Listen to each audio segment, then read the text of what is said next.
20 years ago, we didn't talk about non-family transition because a young farmer could just come and buy that business or that land and get started. It was a different situation. But now we're really in this place where it takes a lot of creativity and planning to bring someone new onto a piece of farmland with how much it would cost for someone to get started.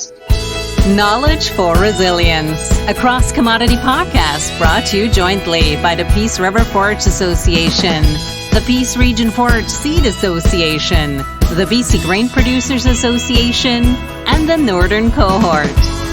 Welcome to Episode 12. I'm your host, Nadia Mori.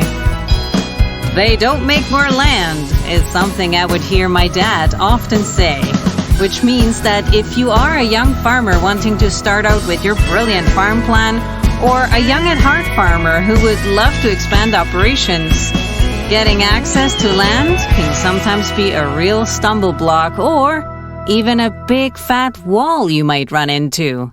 The BC Young Agrarian helps to connect folks who have land available with farmers who are looking for that perfect parcel of land to farm or ranch. The Young Agrarians offer many services beyond the land matching program. Here to give us the behind-the-scene look is Darcy Smith.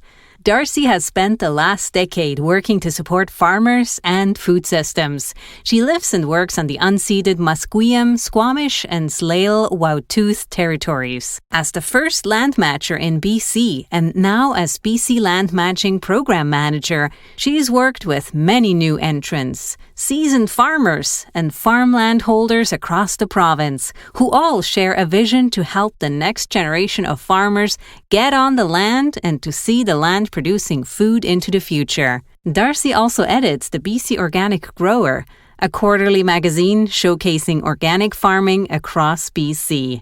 On this episode, we're also giving a shout out to the Dawson Co-op, the place to get livestock supplements and so much more. Talk to the local staff who can set you up with all your needs, whether it's pet food, electric fencing, or watering tanks. The co-op can get you connected with the materials you need. Now, without further ado, let's hunt for some farmland.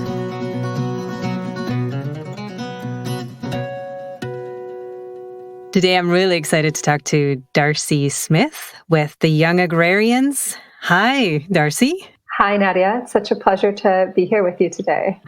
Why don't we start off with Young Agrarians? And people might have a perception of what that refers to. And maybe you can tell us why you don't have to be young to be with the Young Agrarians. Absolutely, yes. Young Agrarians is an educational resource network for new farmers. The name is a bit of a misnomer. Young Agrarians is for the young at heart, young in your farming journey, anyone who needs resources or support to get into agriculture and get their farm business going and thriving for the long term. We work with farmers of all ages, all demographics, backgrounds, production types. It's a really welcoming community, all designed to support farmers along their journey. As a young agrarian, you may be facing some challenges, and that's where the Young Agrarians can really help you out. Do you want to just elaborate a bit on what sort of challenges you do help folks with? New farmers today face a number of different challenges getting going in the sector. We're actually in BC and Canada as well, facing a bit of a farm renewal crisis where we are losing farmers, we're losing farms, and a big part of that is not enough new people to come in and take up the farming, whether that is intergenerational farming or people getting started who don't come from a family farming background. A Canada-wide survey done in 2015 showed that 2/3 of the survey respondents, all of them were new farmers, did not come from a family farming background. And when you're coming into agriculture without that family farming background, you don't have access to a lot of the resources that someone would if they grew up on a farm, whether that be land, family land, or knowledge. You learn a lot spending those summers helping out around the farm or the ranch, or access to capital from not coming into an established business. And that means these new farmers need a lot of support, especially in today's agriculture sector where land prices are sky high. Access to land is the number one challenge for new farmers. But the price of everything is sky high today. And it's a really difficult sector to get into. But once someone can get into it, really rewarding, lots of unique market opportunities emerging in recent years, a lot of interest from consumers in knowing where their food is coming from. So Young Agrarians is there to be a bit of a bridge, provide resources and education so that farmers can overcome those first hurdles and get on with what they really love to do, which is growing food for their communities. I think what I also appreciate about the Young Agrarians is that you're not just down in the Lower Mainland or where all the people are. You're also representing the North, including the Peace region. Absolutely, yes. Young Agrarians has programs across Western Canada, so all of BC and the prairies as well. And, I think rural isolation is a huge issue for a lot of farmers who maybe don't live in a large urban center, and accessing resources when you're farther away from whether that's your suppliers or your customers is a whole different ballgame. And those farmers really do need, in some ways, even more support to get going and stay strong. Now, I'm sure you come across a lot of different examples in your line of work with different folks at different stages of their life. Do you have some examples that you can share with us, like people trying to get into farming? So I think in the Peace region specifically, we see really two different types of farmers wanting to get started. And when I say farmers, I'm including ranchers under that umbrella term, just so that it's easier to say. But we do have a number of young cattle producers in the Peace region who are either starting out or trying to grow their fledgling business into something sustainable. So we've got a lot of folks like this who are really young, keen, knowledgeable about raising cattle, and they really need access to pasture and hayland so that they can take that passion and apply it.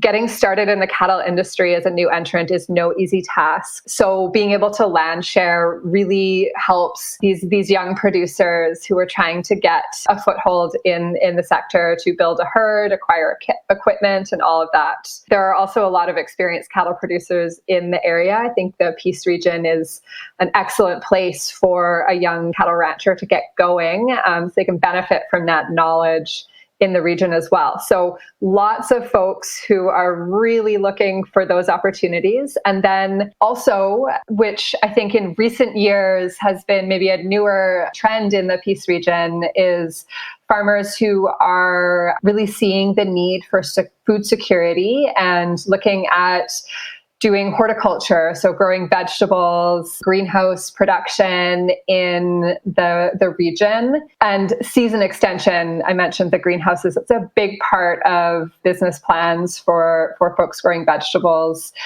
trying to push the length of the season so that they can grow more vegetables, more food that is from the region to feed their community, as well as offering employment opportunities for the area. So we've got many folks of both types looking for land in the area. Which brings us to one of the kind of flagship programs that the Young Agrarians is known for, is the BC Land Matching Program.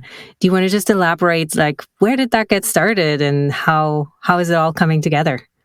Yeah, so Young Agrarians really got started in 2012 as a grassroots network, and we started off hosting events, which we still do today, and making resources available online. That was just like the first level of support we were providing. And through working on those events and those online resources, getting in touch with the needs of new farmers. We've developed additional programs where we think of it a little bit as pathway that a farmer is going to follow as they get into farming. So they're new to the sector, they're excited, they're interested, curious, learning. So they'll access resources online, come out to events, learn from other farmers, and then we have an on-farm apprenticeship program in the prairies so people can get training on farms. In BC, we share a lot of job opportunities so people can get that hands-on experience. And then we offer a lot of business planning, business development, education and resources as well, like our online business boot camp. So farmers can start to plan out their business idea. And then once farmers are ready to access land, that's where the BC Land Matching Program that you mentioned comes in. And land matchers work to connect those farmers with available land. And I'll talk a bit more about what that looks like in detail. And then we also in BC have a business mentorship network where once farmers are on the land, they can get business support from another producer who's experienced in their production type and in their region, ideally, to really help them take their business to the next level. So the BC Land Matching Program within that is a really hands-on, personalized way for farmers to access land and for landholders to make their land available to someone keen, an entrepreneur in their area. If I'm a land owner and I have some land that, I maybe I'm maxed out or I'm busy doing other ventures in my life and I have some land, what would this look like if I was interested in putting up my land available to one of these eager and keen young folks?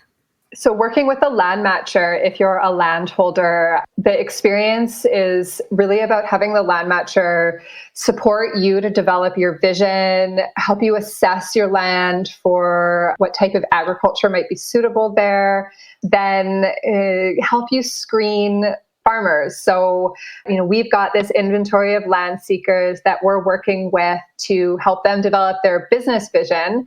And once we as land matchers know the needs of a landholder, we can match those to any land seekers we might have available and then make introductions. We'll talk to a landholder about what they want to see on the land, who they would be a good match with, how involved they want to be in what's going on the property, what they need to have, as value, what they need to get out of this, whether that's rent or crop share or some help around the property or farm classification, which provides a property tax benefit. So really trying to figure out who is going to be a good fit for this landholder and this property. And then once an introduction is made, if there's a spark and both the farmer and the landholder want to move forward, the land matcher then facilitates conversations to help the parties figure out what the terms are going to be. So get really clear on the relationship, the expectations, each person's responsibilities, and then have that put into a written agreement that gets reviewed by a lawyer. And then the parties sign it and we set them free to do the really hard work, which is, of course, the farming. So I think the great benefit to a landowner also is that if you were just to put up your land in an advertisement, you might get, really anybody could apply and you wouldn't really know, are they legit? Are they going to stick around? Are they going to bail out after a month?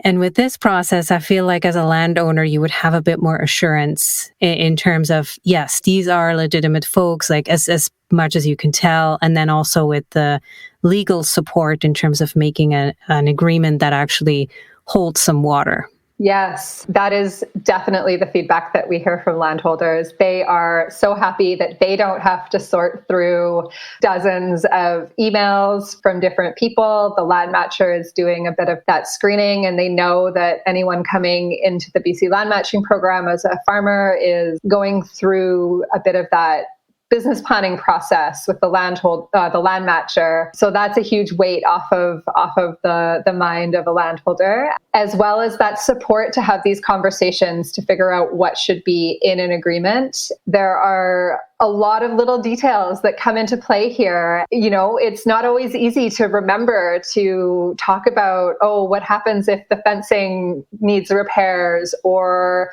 whose responsibility is it to do this or that? What happens if we run out of water at a certain point in the year because of a drought? How are these potential moments of challenge or conflict going to be addressed? And honestly, when? Because there are always things on a farm that you have to deal with. How are they going to be handled? So really having someone there to ask the questions, to get the right details. What I hear from both farmers and landholders is they can really just focus on what they do need without having to remember a whole bunch of questions that they need to get through. So the conversation can really flow between the two people. And in the end, land sharing it's all about a relationship and getting off on the right foot so that everybody knows what they're agreeing to and what is expected of them. The feedback that we get is that it just makes it so much easier during the season to have all those details covered. It goes both ways, right? I mean, the landholder gets some peace of mind that they have a legit person on there, but also for the interested farmer, they also really benefit from your process and can also voice what they're looking for. Yeah, absolutely. And the stakes are high when you're starting a farm business. Whether you own the land or not, you're investing so much of your time, your money, your energy, and your livelihood into this enterprise. So having the assurance of those details being clear is so important. We actually offered land linking workshops for a few years before we launched the BC Land Matching Program, and those workshops were intended to connect farmers and landholders in person and give them a bit of education around leases so that they could go and do the land sharing. And the feedback that we were getting at the end of those events was like time and time again, I met somebody, whether it was a farmer or a landholder coming to us saying, I met somebody and what do I do next? Where's the support for this? Like, this is the hard part really, is like meeting someone. It's great to have connections there that you might not have otherwise, that you can get through the program. But really that next level of support, this is brand new for a lot of the people we work with. They've either as a farmer never leased land, or maybe as a landholder have never leased their land out to someone else before. So being able to navigate that with support really gives people the confidence to move forward. It sounds like you're providing so many services, which you do, especially you have the lawyer looking through the agreement, and there's lots of back and forth and so many little details. One would maybe think, boy, what's that going to cost me? As a landholder, if I'd like to rent out my land or share out my land. Do you want to just talk about that aspect as well? Yeah, there's no cost to participate in the BC Land Matching Program, to get support from a land matcher, to work with a land matcher on a lease. That's all included in the program. The BC Land Matching Program is funded across BC by the province of British Columbia. The program is part of their new entrant strategy, which is all about supporting new farmers to get on the land and then develop their businesses. So publicly funded program. Young Agrarians is a charity, and we're really here because offering this program because that land access piece, it's really, if you can't overcome that, you don't have the support it takes to get on the land in today's very competitive, expensive real estate market. It doesn't matter how great your farm business idea is. So we're really thrilled to be able to provide this facilitation, this support to farmers and landholders to make the change that we need in the sector and help these farmers get going. If folks are thinking about land sharing, or maybe, again, have that parcel that's sitting there and somebody could really do something with it, what are some of the considerations that somebody needs to take into account? The first things to think about as a landholder are what the land is good for. What is the history of the land? We work with landholders who are farming or ranching themselves. And, if that's you, you're likely to already have a lot of knowledge about your land that you can pass on to the land matcher or to potential farmers. But also what it looks like for you to have someone accessing this property. We do have a lot of those matches where now there are two farm businesses running alongside each other, and navigating that it's important to have clarity there. There was one match in the Okanagan that I can think of where the landholders were farming, running a 40-acre vegetable operation, and someone was leasing a smaller portion of the property. And they really had to figure out who is watering, who's irrigating when, because if they were both trying to irrigate at the same time, that would affect the water pressure. So navigating some of those, like how are we getting along on the ground logistically, that's really important. So thinking about how does having someone on your property fit into your lifestyle, your vision, your farming operation, things like that. And then again, I mentioned like what is this adding value-wise to you? Is it taking care of that area of the property that you're just never able to get to? So now the soil is being nurtured and you don't need to maintain it. What are you needing to get out of this? And I think in the Peace region in particular, you're still looking for landholders who would be open to sharing, right? It seems there's quite a bit of interest in folks who are looking for land.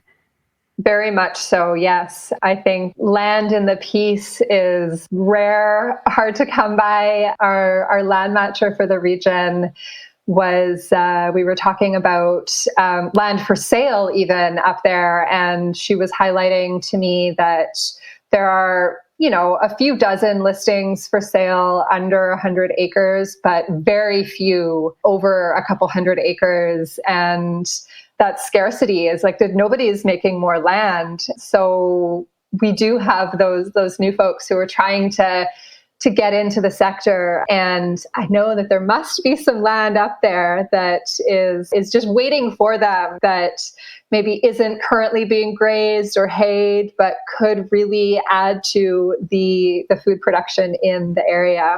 And maybe the other category would be somebody who is coming to the end of wanting to be farming and is looking for a transition, but they don't have anybody in the family or they don't have anybody they can pass it on to. That's also something the Young Agrarians lends great support in, right?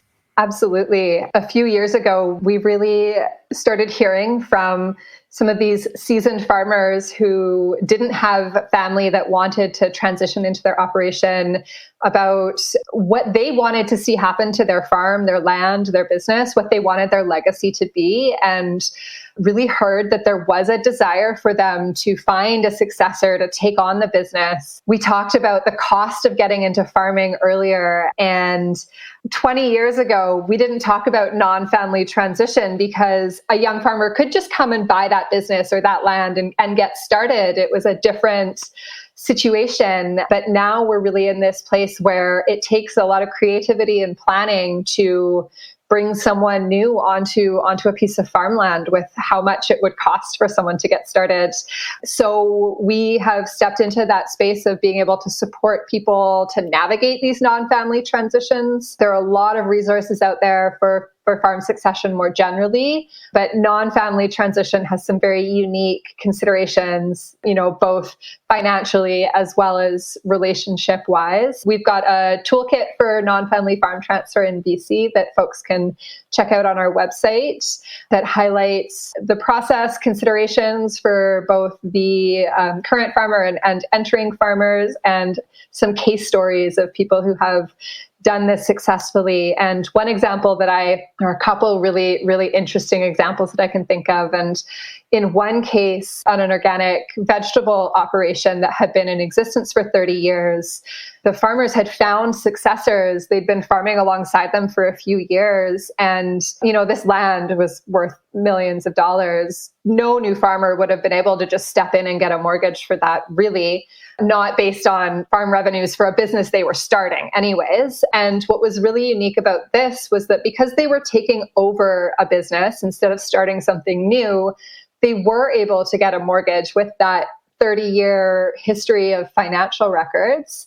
So I think that that's a really important piece for, the resiliency of the food system and continuing these farms that have been feeding their communities for a generation now, ensuring that we're not putting that resource to the side, wrapping that business up, the time and expense it takes to do that and get something new started on a property when there could be continuity. That's what we're seeing really be successful for both the folks who are transitioning out of their career and new people coming in. It also allowed those landholders to stay on their land, stay connected to the farm, and see their vision for their retirement years come to life. In another situation, actually in the Peace region, we worked with a young farmer who is doing a lease-to-own situation with a couple who are also wanting to step away from the day-to-day work of farming. They've been in the region for 40 years, running their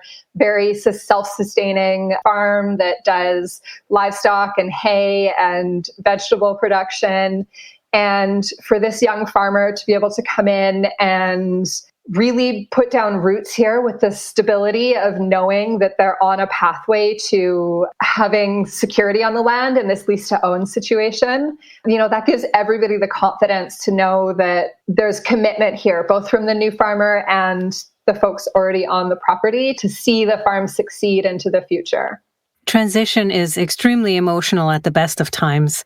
And then when you're transitioning to somebody who's outside of the family, that just brings it to a whole new level. And I think for the young agrarians to have all these tools to assist people is extremely valuable. We did a lot of interviews with seasoned farmers, elder farmers, when we were developing that toolkit. And one of the questions I asked all of them was, what's different about non-family transition from family succession planning? And every single one of them said, oh, it's way easier. You don't have all of that family baggage to deal with, which is true. You don't have the grudge that so-and-so has been holding against their uncle for 30 years to contend with, all of that family dynamic that can come into play.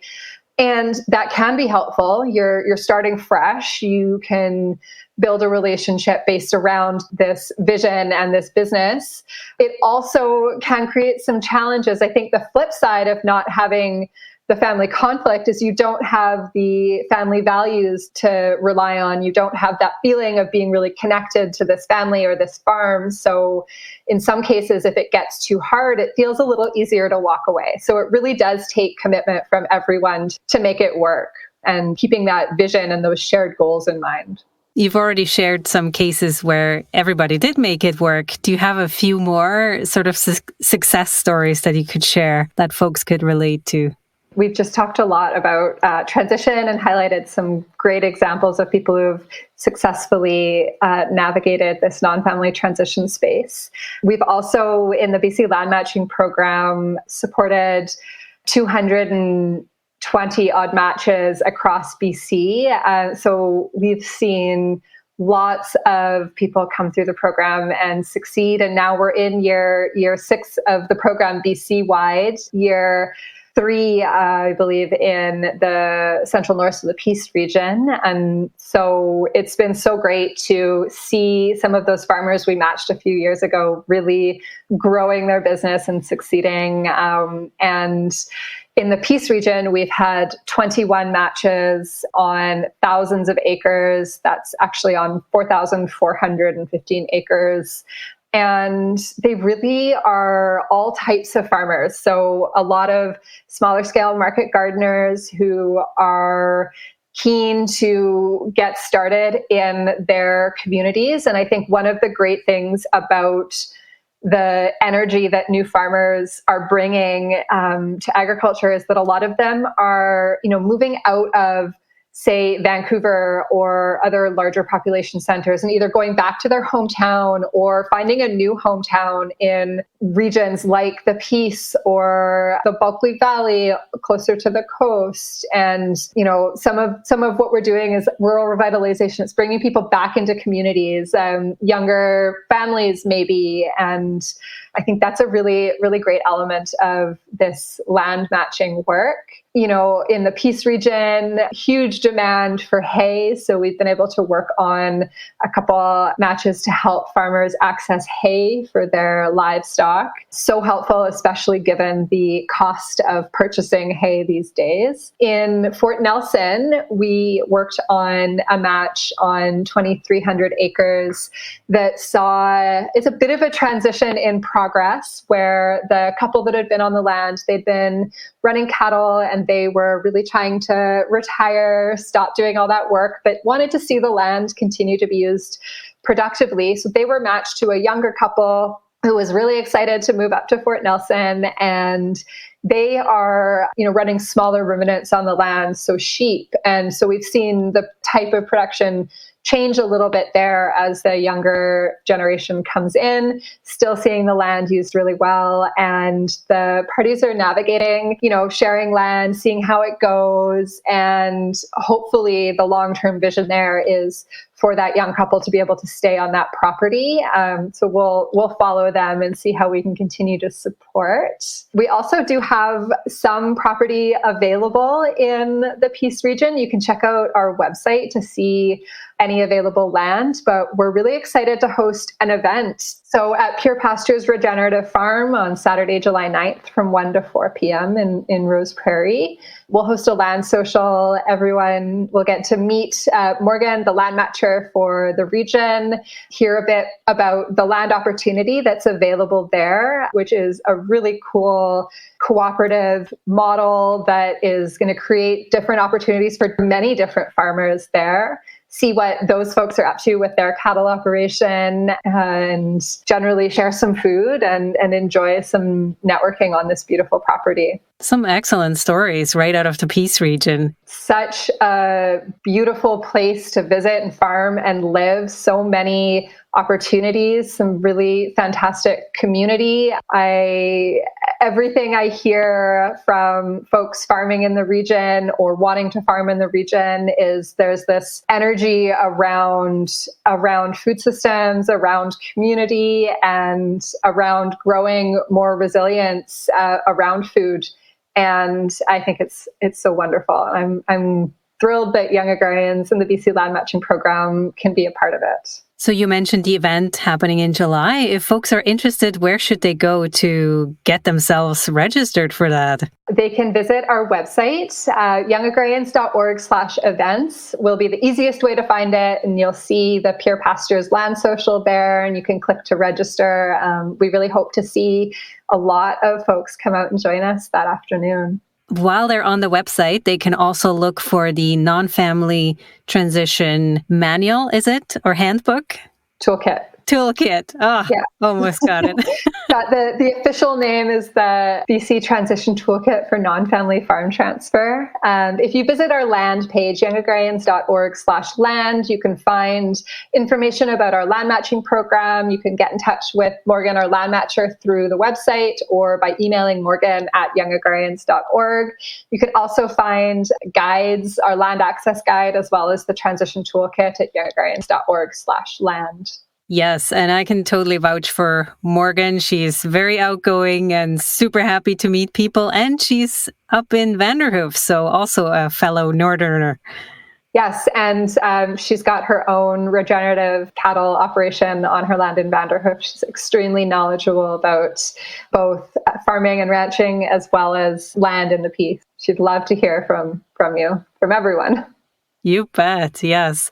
Is there anything else that you would like to highlight for folks to go have a look at? One other thing that I would touch on is for anyone who is thinking about starting a farm business. This won't be happening until the fall, but we offer online business boot camps generally in the fall so that farmers can participate. And that's a great opportunity to learn from a lot of different farmers or experts, either in marketing or business planning, farm financials, to help you refine or build out your business plan, and then also get support from a peer network of other farmers who are going through the same program. So you can also learn about that on our website, but that's a great way for farmers to dig a bit deeper into the business planning process and start to get ready for launching your business. And a business plan is definitely important. Everybody loves to business plan, I know. I think the woman who runs our business mentorship network likes to say that, I think people think about a business plan as something you have to put a bunch of time into writing and you have to know everything and it has to be perfect. And I think that's not it at all. The business plan is a living document that is like the guiding light for you, something you can always go back to reference and update and make sure that you're making the right decisions for your business. You've got something to plan against. Access financing, it's really important to have a good business plan for that. So being able to develop something that works for you and your farm business. I think the numbers on success for entrepreneurs, small businesses that have a business plan versus those that don't is like 3 times more likely to succeed over the long term. Don't quote me on that number, but it is quite significant. So we always encourage people to even just going through the process of thinking about your business in that way is so helpful. And if anything, I would definitely encourage folk to just go have a look at your website, the Young Agrarians website. I like going there just to look at the land that's available. It's always interesting to see and the opportunities that are there. Yeah, we've had a few land opportunities posted in central and northern BC recently. Those are great to check out for sure. I really appreciate your time today, Darcy. And we hopefully will see everybody at that land social coming up this summer. Yeah, it was an honor to come and join you today and talk about agriculture and land access in the Peace region. Thank you so much for having me.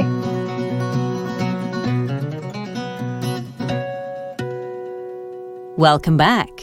As Darcy mentioned, be sure to sign up for the Land Social happening here in the Peace region and check out their website at youngagrarians.org for this and other events that you might be interested in. While you're there, it's also the place to find all the support tools that Darcy was mentioning. As always, if you found this information helpful, chances are somebody else might appreciate it too. Be sure to share the podcast with others in your network who might also find value in this episode. Up next will be a chat with Kim Cornish, director at the Food, Water, Wellness Foundation, where we will go not just on the land, but underground. Kim has been looking at ways to measure and quantify soil carbon in Alberta, and hopefully soon in BC as well. Her work will hopefully help farmers and ranchers on the road to getting acknowledgement and credit for the soil building work that they do on the land. If you love decoding the mysteries of the soil and enjoy digging deeper into the nitty-gritty science of it, then you might really enjoy this next episode. Be sure to subscribe, like, follow, do all that good stuff so you never miss another episode. You can find us on various podcast platforms, including Podbean, Spotify, iHeartRadio, Google Podcasts, or, of course, on the 4 Partner Association websites. I will talk to you in the next episode. Funding for this project was provided by the BC Hydro Peace Agricultural Compensation Fund. Thank you so much for making this project possible and supporting local agriculture in the Peace and beyond. For feedback or suggestions on how we can make this podcast series more tailored to the Peace region and your needs, email us at coordinator@peaceforage.bc.ca. Until next time, stay informed, stay resilient.